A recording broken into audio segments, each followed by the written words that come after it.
하루에도 몇 번씩 오르락 내리락하는 시장. 어제 미국 증시에선 또 어떤 일이 있었을까요? 복잡하게만 보이는 시장의 흐름 지금부터 쉽고 명쾌하게 짚어드릴게요. 안녕하세요. 29% 모닝 리포트입니다. 자, 오늘은요. 어제 미국 증시가 어땠는지 간단히 요약해 드리고요. 시장을 아주 크게 흔들었던 유가 급락 소식, 그리고 그 때문에 웃고 울었던 업종들 이야기, 또 우리가 주목해야 할 경제 신호와 그래서 우린 뭘 해야 하는지, 투자 전략까지 차근차근 살펴보겠습니다. 네, 그럼 바로 본론으로 들어가서요. 어제 미국 증시 성적표부터 한번 확인해 볼까요? 한마디로 딱 정리하면 혼조세였습니다. 시장이 말 그대로 줄다리기를 했어요. 한쪽에서는 유가가 폭락했다라는 아주 큰 호재가 시장을 위로 끌어당겼는데, 다른 한쪽에선 그래도 아직 불안해하는 지정학적 리스크가 발목을 딱 잡고 놔주질 않았던 거죠. 자, 숫자로 직접 보시죠. S&P 500하고 다우는 아주 살짝, 정말 살짝 내렸고요. 나스닥은 이거 보세요.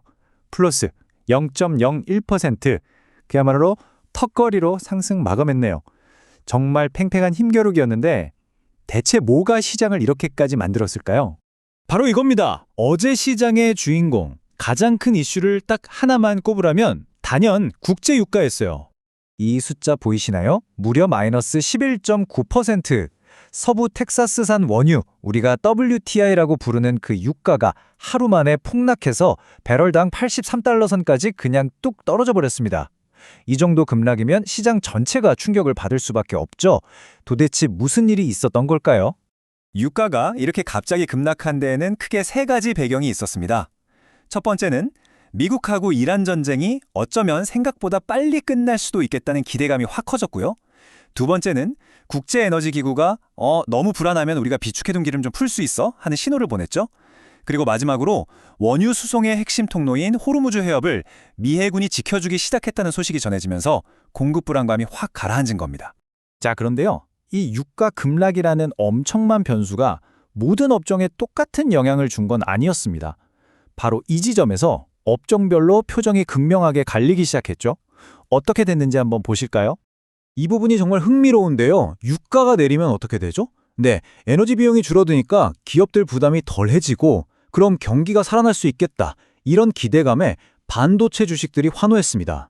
그런데 반대로 소프트웨어 주식들은 오히려 떨어졌어요. 아니, 왜 그랬을까요? 그동안 전쟁 같은 지정학적 리스크가 커질 때마다 사실 소프트웨어 기업들은 별 타격이 없으니까 일종의 안전한 피난처처럼 여겨졌거든요.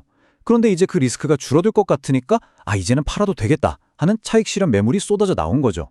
똑같은 뉴스를 보고도 이렇게 해석이 달라진 겁니다. 재밌죠? 오늘의 승자들 얼굴 좀 볼까요? 와, 샌디스크가 5%나 급등하면서 반도체 상승세를 이끌었고요. 마이크론, 시게이트, 인텔 같은 쟁쟁한 기업들도 모두 활짝 웃었습니다.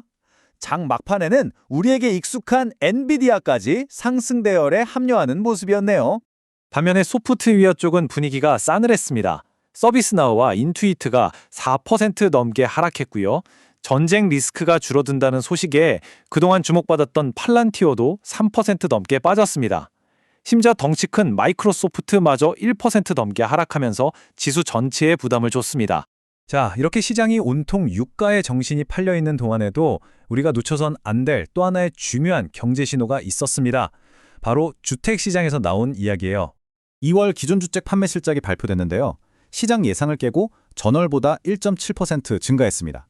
사실 다들 좀 안 좋을 거라고 봤는데 오히려 괜찮은 수치가 나온 거죠. 이건 미국 경제의 기초 체력, 그러니까 펀더멘탈이 여전히 꽤 탄탄하다는 걸 보여주는 중요한 신호일 수 있습니다. 아니, 그럼 주택시장이 왜 갑자기 반등했을까요? 이유는 아주 간단하고 명확합니다. 주택담보대출, 즉 모기지 금리가 6% 아래로 내려오면서 집을 사려는 사람들의 이자 부담이 줄었고요. 그러니까 자연스럽게 이제 집 좀 사볼까? 하는 심리가 살아난 겁니다. 자, 지금까지 시장의 여러 모습을 살펴봤습니다. 유가도 봤고 업종별 표정도 봤고 주택시장 신호까지 확인했죠. 그래서요, 이 모든 걸 종합했을 때 우리는 앞으로 어떻게 해야 할까요? 핵심 전략을 정리해드릴게요. 핵심은 바로 이겁니다. 선별적 접근. 유가나 지정학적 이슈 때문에 시장은 당분간 계속 흔들릴 가능성이 높아요. 이럴 땐 무작정 아무거나 사기보다는 앞으로 실적이 잘 나올 게 눈에 확실히 보이는 그런 우량한 종목을 잘 골라 담는 게 중요합니다.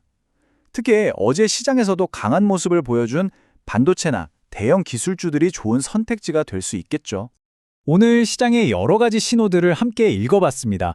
결국 가장 중요한 건 이 정보들을 바탕으로 나만의 중심을 잡는 것이겠죠. 이렇게 계속해서 흔들리는 시장 속에서 여러분의 소중한 포트폴리오는 지금 어디를 향하고 있나요? 이 질문을 스스로에게 던져보면서 한번 점검해볼 좋은 시점인 것 같습니다. 지금까지 29% 모닝 리포트였습니다. 좋은 하루 되세요.